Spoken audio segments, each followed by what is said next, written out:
Hello and welcome to this Miniatures Apothecary Grimdark painting video. First off, I'd just like to say a massive thank you to all you who are supporting the channel at the moment, and if you like what you're currently seeing, please don't forget to like, share and subscribe. Also, I'd like to give a big shout out to three particular people who have helped me build up this painting scheme, this colour scheme, sorry. Chrissy, Nick and Sneaky Zaku, I'm assuming I'm pronouncing that correctly, but they really helped when it came to the test models. They had different ideas on how to achieve a specific look. They had techniques that I'd not really used before. I'd also like to give a big shout out to Rich from Sprayblack Studios. I took a few ideas from his Grimdark Scutari mini and integrated them into this colour scheme. So, with all that out of the way, we'll get on with the actual painting, shall we? Obviously, as you can see currently on screen at the moment, we're giving the model a base coat of Rhinox hide. Now, at first I was a bit confused. I wasn't sure that this was going to work. I'd never really seen it done before, and I was pleasantly surprised that it did, and I was kind of happy to be wrong, to be fair.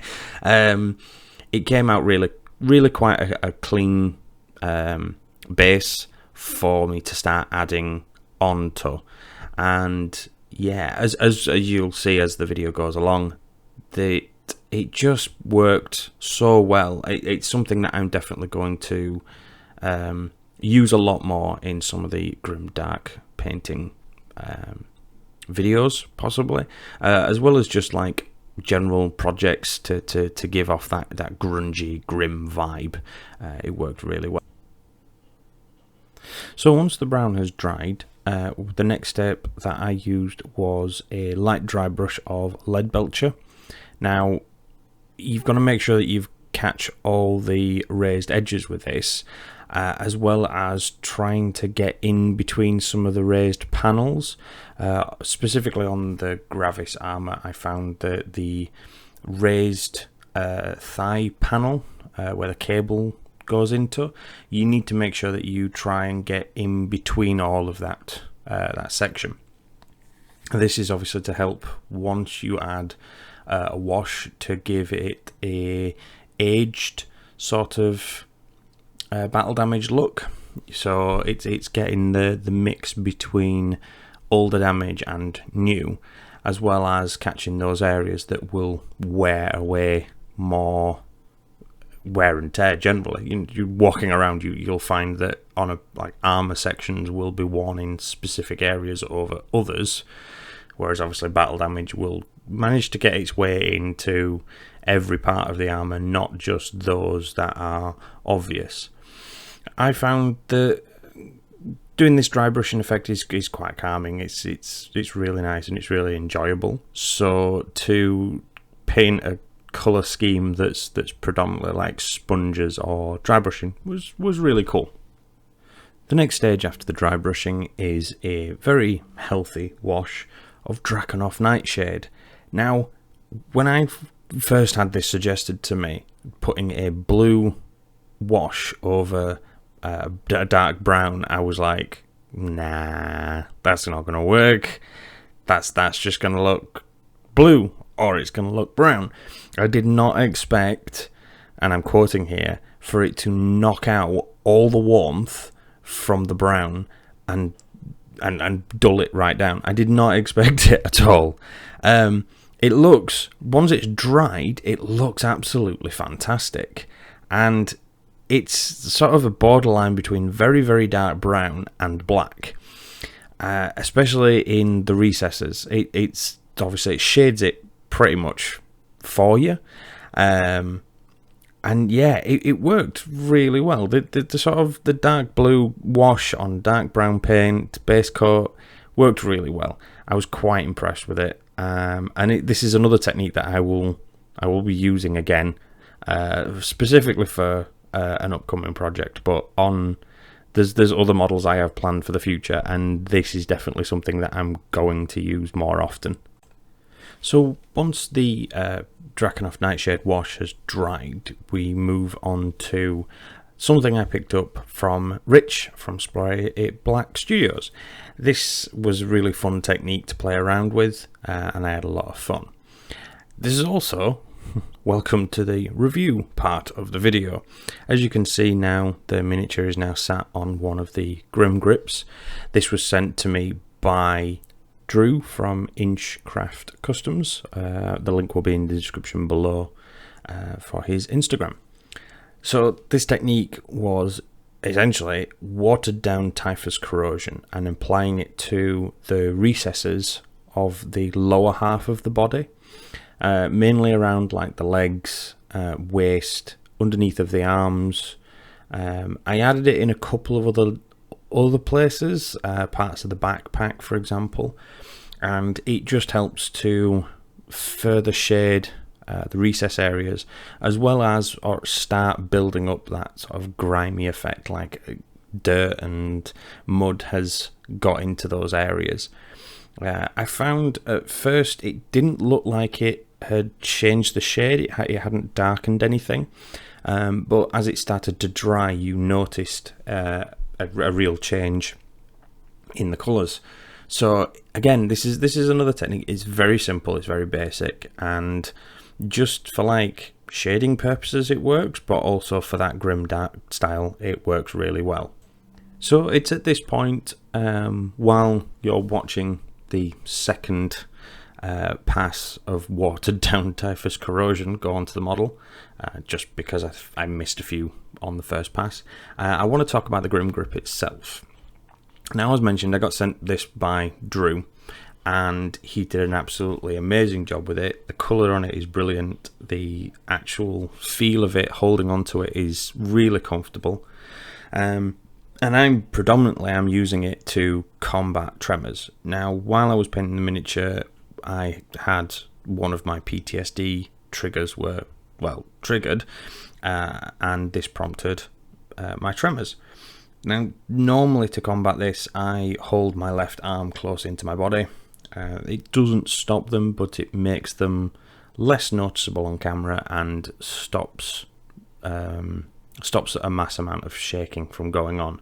But with the Grimmgrip, because of the way I can hold on to it, I can keep my arm stable, holding it close into my body, and then I could hold the Grimmgrip in a number of different ways while still having that ability to rotate the miniature and get at various parts of it without being closed in, without being all scrunched up and only being able to turn the miniature in specific ways.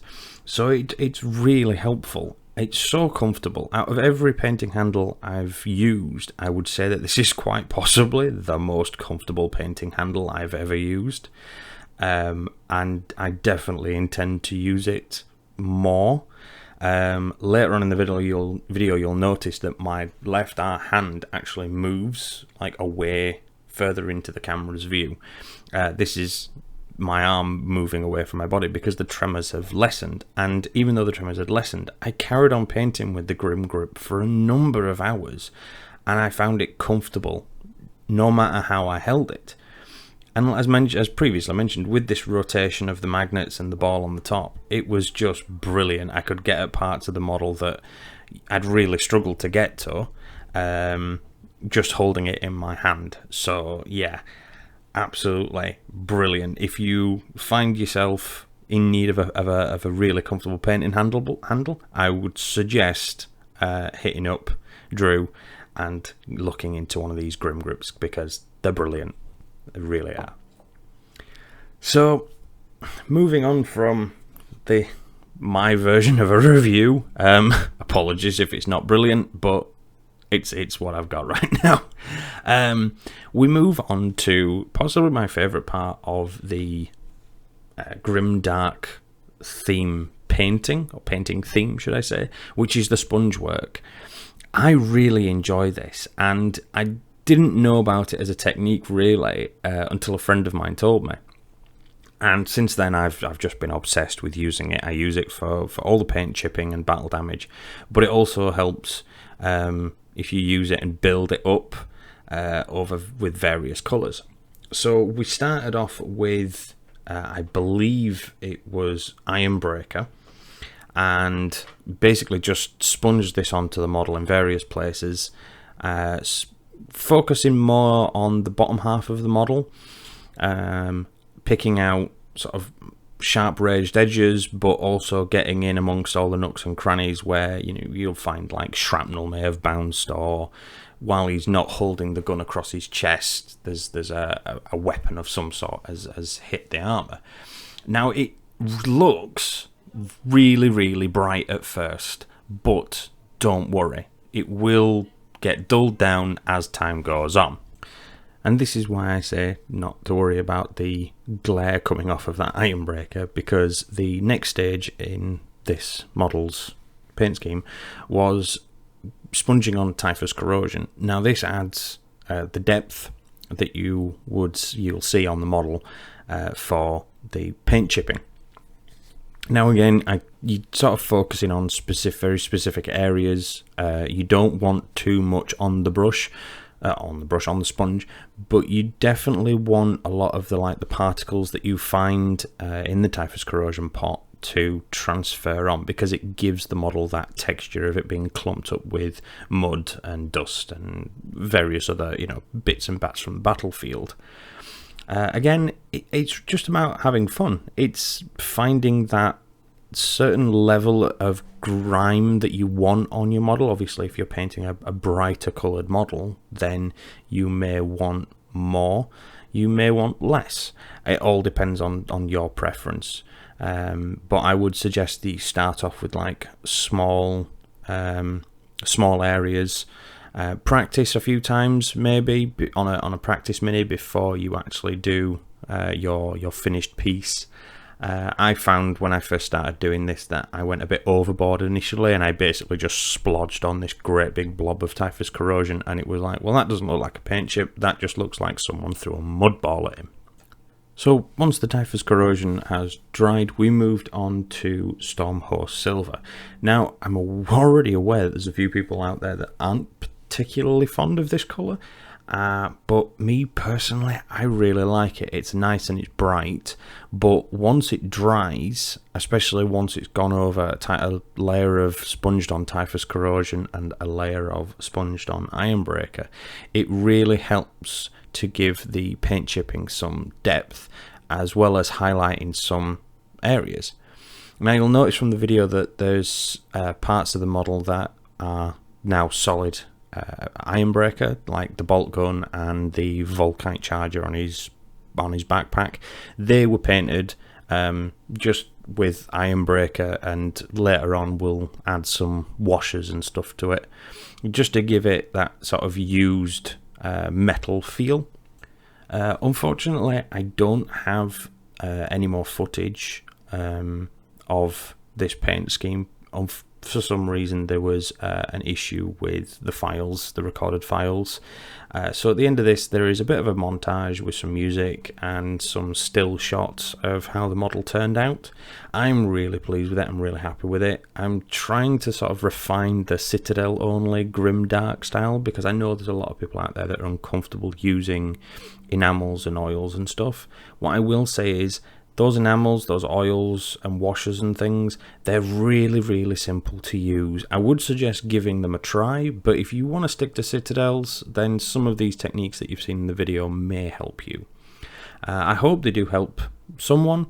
They've really helped me, and they've made painting a lot more fun and enjoyable recently. So yeah, hope you all enjoyed the video. Don't forget to subscribe, like, share and comment. It really helps the channel, and hopefully I shall see you all next time.